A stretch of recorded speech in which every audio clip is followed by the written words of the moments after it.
warahmatullahi wabarakatuh. Perkenalkan, nama saya Aprima Vista Oktarekina, Residen Konservasi Gigi 2022. Pada kesempatan kali ini, saya akan sharing tentang indikasi, menentukan outline form, dan preparasi akses pada PSA Teknik Rondon.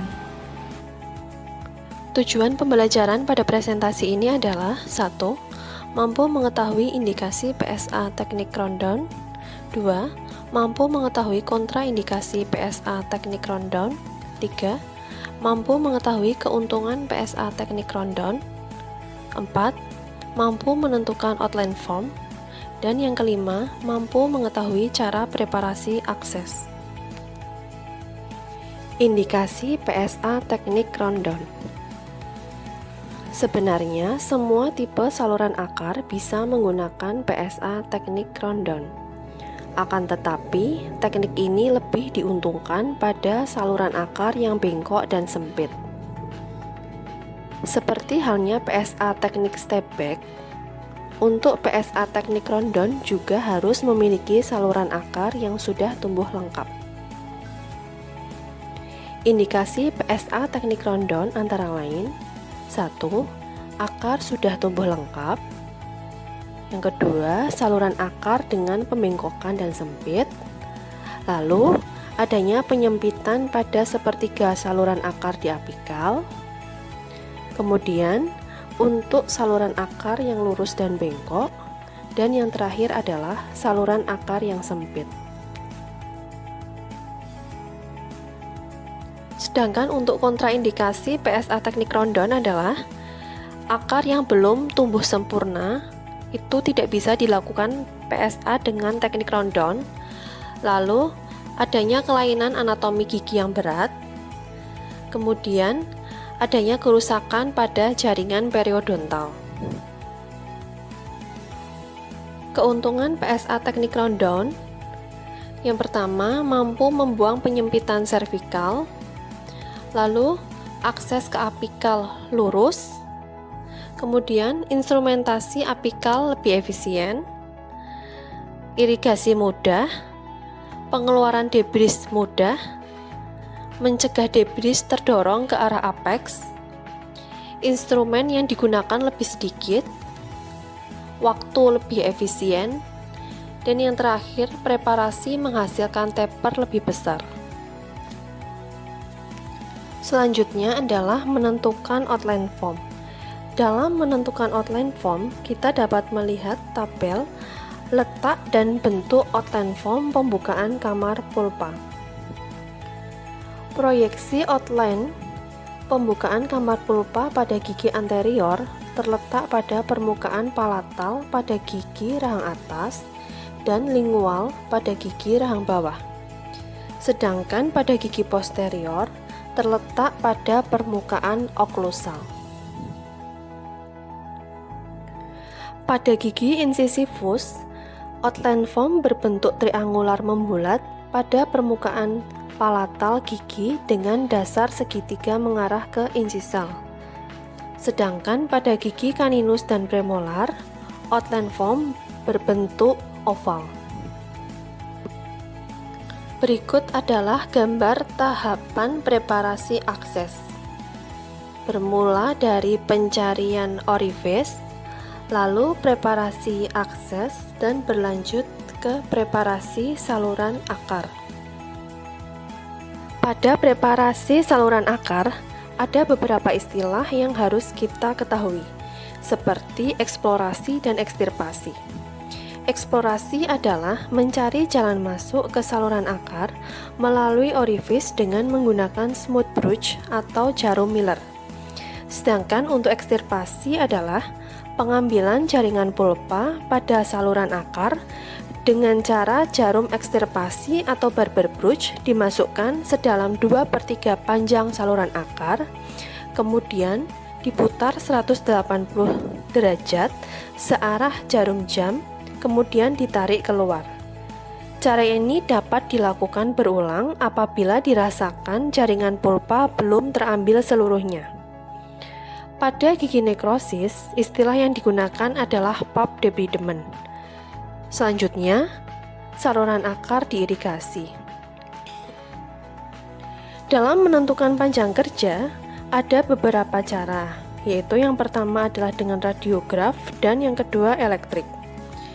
Untuk cara radiograf, ada dua metode, yaitu dengan metode perbandingan atau dengan rumus dan metode observasi langsung.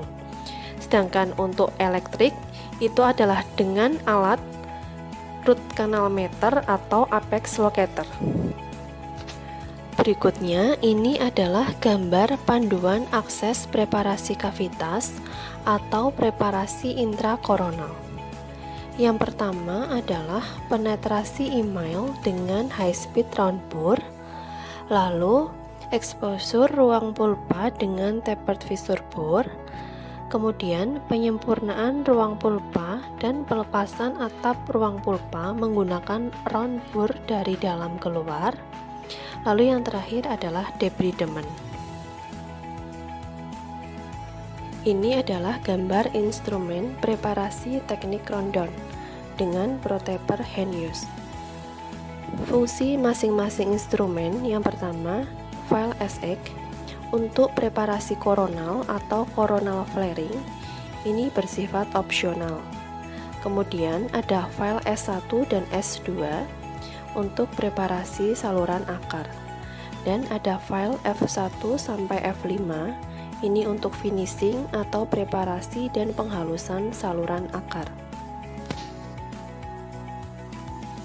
Bor yang digunakan pada preparasi akses yang pertama adalah round metal bore. Ini berfungsi untuk menghilangkan jaringan karies. Jaringan karies apabila tidak dihilangkan secara baik ketika preparasi akses akan menyebabkan kegagalan perawatan saluran akar. Berikutnya adalah round diamond bore dan endo access bore. Keduanya digunakan untuk membuka kamar pulpa. Penggunaannya dapat dipilih salah satu disesuaikan dengan kondisi gigi dan kebutuhan dari operator. Yang terakhir adalah diamendo, berfungsi untuk melebarkan kamar pulpa. Dengan melebarkan kamar pulpa, ini memudahkan file untuk masuk ke dalam saluran akar, sehingga tidak ada hambatan.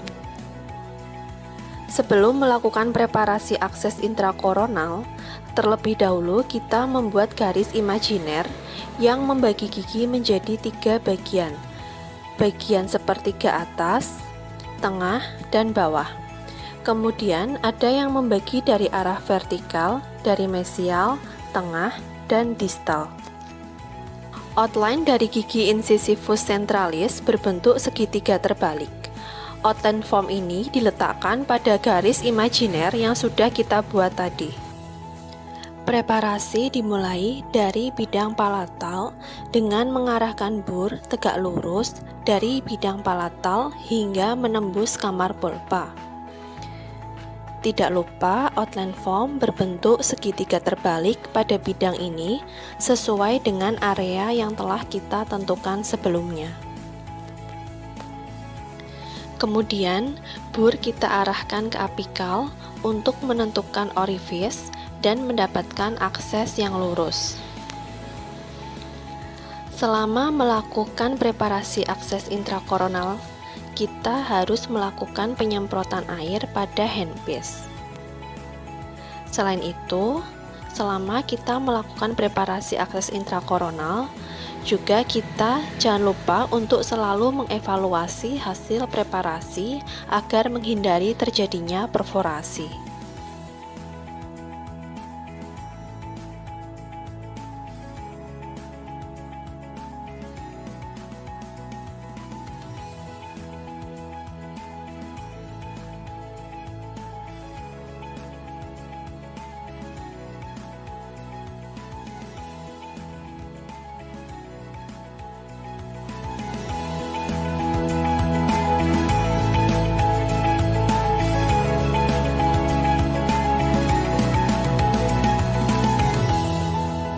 Berikut adalah hasil preparasi dari arah palatal. Terima kasih telah menonton video ini. Mohon maaf apabila terdapat kekurangan selama video berlangsung. Semoga bermanfaat.